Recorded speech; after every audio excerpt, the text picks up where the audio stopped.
Bill of exchange, cheque, promissory note, comparison. அதாவது bill of எக்ஸ்சேஞ்சுக்கும் செக்குக்கும் ப்ராமிசரி நோட்டுக்கும் இதற்கிடையே உள்ள அந்த கம்பேரிசன் என்ன அப்படின்னு சொல்லி நம்ம இதில் பார்க்கலாம்.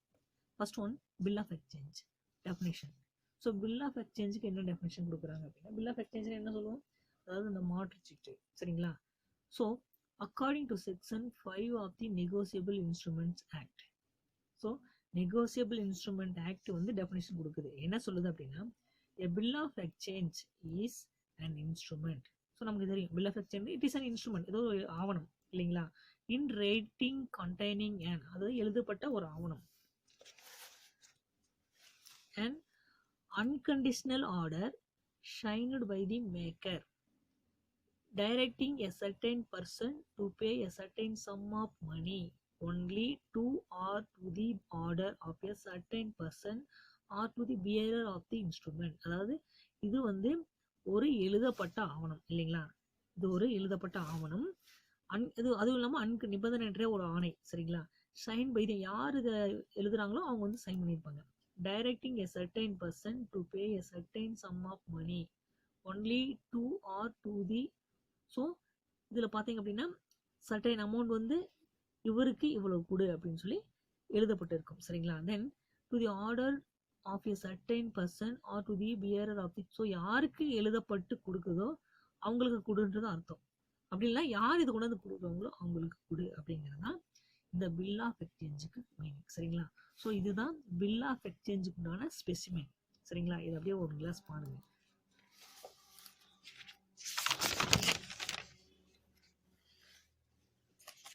Next, what are the characteristics of bill of exchange. இந்த மாற்று சீட்டினுடைய சிறப்பியல்புகள் என்னென்ன அப்படின்னு சொல்லி நம்ம ஒன் பை ஒன்னா பார்க்கலாம். அதாவது characteristics.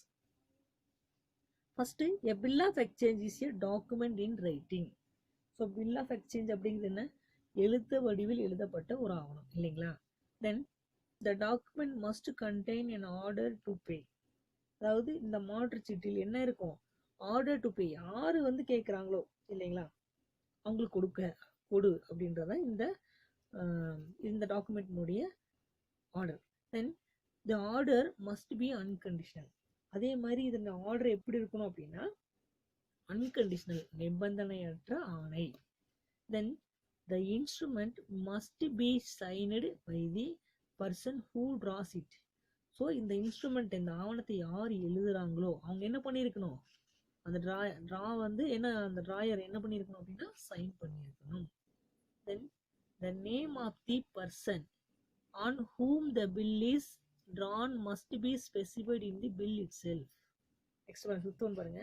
The name of the person on whom the bill is drawn must be specified in the bill itself. So fifth one பாத்தீங்க அப்படின்னா இந்த பில்லு வந்து யார் எழுதுனாங்களோ, the name of the person on whom, யார் எழுதுனாங்களோ, the bill is drawn must be specified in itself. So இவரால் எழுதப்பட்டது அப்படிங்கிறது வந்து இதில் வந்து மென்ஷன் பண்ணியிருக்கணும். Then the drawer, drawee and payee must all be certain.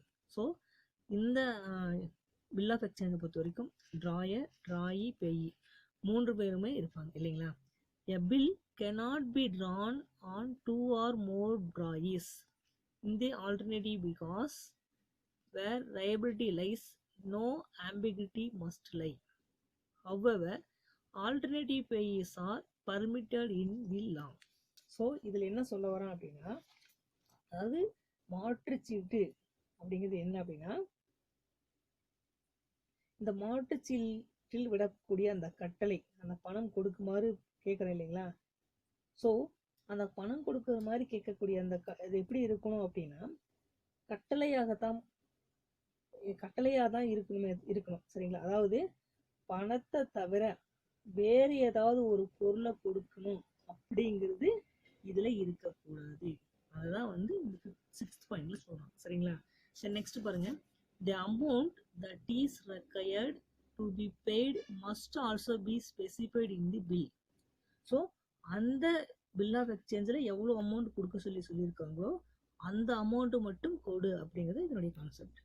Then the bill may be payable on demand of after a specified period. So அதுக்கப்புறம் பார்த்தீங்க அப்படின்னா பில்லில் அதில் குறிப்பிட்டுள்ள தொகையை மட்டும் கொடு அப்படின்னு சொல்லி தான் இதனுடைய கான்செப்ட். சரிங்களா?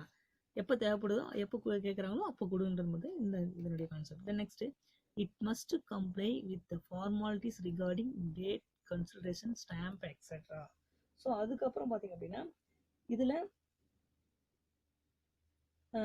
அந்த எவ்வளோ வந்து நம்ம it must comply with formalities. So என்ன ரிகார்டிங் டேட்டு, கன்சிடரேஷன், ஸ்டாம்ப் இதெல்லாம் கம்பல்சரி இருக்கணும். சரிங்களா?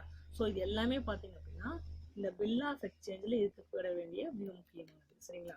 ஸோ அது மட்டும் இல்லாமல் நெக்ஸ்ட் பாருங்க, a bill of exchange can be made payable on demand to a person. So அதாவது இந்த மாற்றுச்சீட்டு யார் கேட்குறாங்களோ இல்லையா, a bill of exchange can be made payable on demand to a person. So கேட்கும்போது கொடுக்கணும். it can be made payable after a specified period. So அவன் கேட்டதுக்கப்புறம் அதை நம்ம எழுதி கொடுக்கலாம். Then but it cannot be payable to bearer or demand. So அவங்க so எதை சொல்லுவாங்கன்னா அதாவது இதை கொணர்பவருக்கு அதனுடைய மதிப்பை வந்து செலுத்தும்படி நம்ம வந்து எழுத முடியாது அப்படின்னு சொல்லி சொல்றாங்க. சரிங்களா? ஸோ கேட்கும்போது கொடுக்கணும் அப்படிங்கிறது என்னுடைய கான்செப்ட். சரிங்களா? So these are all the characteristics of bill of exchange. Then next பாருங்க, செக். ஸோ நெக்ஸ்ட் நம்ம பார்க்கக்கூடியது, ஸோ செக்குன்னு என்ன சொல்லுவோம்? ஸோ அதாவது காசோலை அப்படின்னு சொல்லுவோம். இது நம்ம பார்த்துருக்கோம். அதாவது செக்குக்கு டெஃபினிஷன் கொடுத்துருக்காங்க பாருங்க. According to section 6 of the negotiable instrument act 1881. So இந்த செக்குக்கும் அந்த நெகோசியபிள் இன்ஸ்ட்ருமெண்ட் ஆக்ட் தான் வந்து டெஃபினிஷன் கொடுக்குது. ஸோ என்ன இவங்க சொல்றாங்க அப்படின்னா, a bill of exchange drawn on a specified banker and not expressed to be payable otherwise than on demand. So check அப்படிங்கிறதுக்கு என்ன டெஃபினிஷன் கொடுத்துருக்காங்க பாருங்க. அதாவது வெளிப்படையாக கேட்டால் மட்டும் கொடுக்கணும்.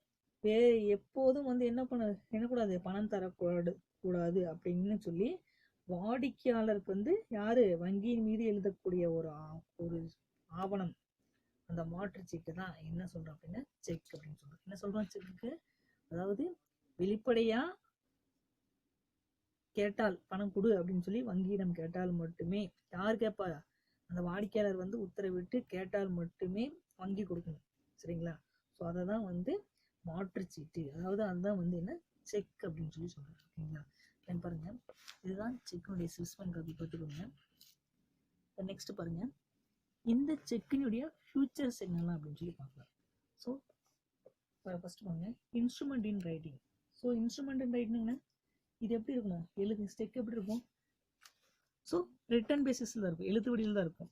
எ cheque or a bill or a promissory note must be an instrument in writing. So இது ஒரு எழுதப்பட்ட ஆவணம், எழுத்தால் எழுதப்பட்ட ஒரு ஆவணம். Through the law does not prohibit a check being written in pencil. Bankers never accept it because of risk involved. So இது எப்படி எழுதணும்? பேனால மட்டும்தான் எழுதணும். பென்சில் எழுதினால் இது ஏற்றுக்கொள்ளப்பட மாட்டாது, வங்கியால் வந்து ஏற்றுக்கொள்ள மாட்டாது. And alternation is quite easy but detection impossible in such cases. So இதில் என்ன பண்ண முடியாது? ஆல்ட்ரேஷன் பண்ணினால் இந்த செக்கு செல்லாது. அதே மாதிரி அதை யார் ஆல்ட்ரேஷன் பண்ணாங்க அப்படின்றது வந்து ஈஸியாக வந்து ஐடென்டிஃபை பண்ண முடியும். சரிங்களா? ஸோ ஒரு செக் அப்படிங்கிறது என்ன? Citizen return document. ஸோ எப்படி இருக்கணும்? அடித்தல் திருத்தல் இல்லாமல் இருக்கணும். சரிங்களா? அதே மாதிரி பென்சில் எழுதக்கூடாது. சரிங்களா? தென் செகண்ட் ஒன் பார்த்தீங்க அப்படின்னா அன்கண்டிஷனல் ஆர்டர்ஸ். அன்கண்டிஷனல் ஆர்டர்ஸ்னா எதை சொல்லுவோம் அப்படின்னா, அதாவது ஒரு நிபந்தனையற்ற ஆணை அப்படிங்கிறது நம்ம அன்கண்டிஷனல் ஆர்டர்னு சொல்லுவோம். பாருங்க, the instrument must contain an order to pay money. அதாவது காசோலையில் அந்த வாடிக்கையாளர் பணம் கொடுக்க அப்படின்னு சொல்லி கட்டளை வந்து பிறப்பிப்பார். ஸோ அதை அந்த கஸ்டமர் சொல்றக்கூடியதை பேங்க் வந்து கொடுக்கணும். It is not necessary that word order or its equivalent must be used to make the document as a check. அப்போ தயவு செய்து, அதாவது அவர் கேட்டாரு அப்படின்னா என்ன பண்ணணும்? பணம் கொடுக்கணும். அதுதான் வந்து நிபந்தனையற்ற ஆணை அப்படின்னு சொல்றாங்க. அதாவது அந்த கஸ்டமர் இந்த செக் கொண்டு வரவங்களுக்கு பணத்தை கொடு அப்படின்னு சொல்லக்கூடியது. கொடு அப்படின்னா ஸோ அந்த பேங்க் வந்து அந்த செக்குக்கு உண்டான அமௌண்ட் கொடுக்கணும். சரிங்களா? ஸோ அதுதான் அன்கண்டிஷனல் ஆர்டர்னு சொல்கிறோம். பாருங்க, it does not cease to be a check just because the word please is used before the word pay. So அதே மாதிரி பார்த்தீங்க அப்படின்னா இந்த செக்கில் பார்த்தீங்க அப்படின்னா ப்ளீஸ் அப்படின்னு மென்ஷன் பண்ணியிருக்கோம். ஸோ அப்படி ப்ளீஸ் அப்படிங்கிறத அந்த தயவு செய்து அப்படிங்கிற அந்த வார்த்தை இருந்தாலும் கூட காசோலை என்ன ஆகும்? செல்லும். சரிங்களா? ஸோ அதுதான் சொல்கிறோம். Then next further the order must be unconditional. So order எப்படி இருந்து நிபந்தனையற்றதாக இருக்கணும். சரிங்களா? Then in other words payment of money is made dependent on the happening of an event or an fulfillment of a condition. The instrument loses the characteristics of a check.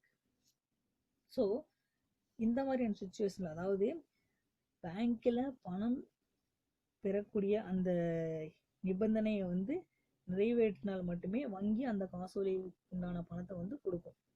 சரிங்களா? So நிபந்தனையுடன் கூடிய கட்டளை வந்து இருக்கக்கூடாது, அப்படி இடவும் முடியாது அப்படிங்கிறதா இந்த இடத்துக்கு கான்செப்ட். சரிங்களா? ஸோ தென் நெக்ஸ்ட் பாருங்க, drawn on a specified banker. So எந்த பேங்கர்? அந்த குறிப்பிட்ட வங்கியர் மீது மட்டும்தான் என்ன பண்ண முடியும்?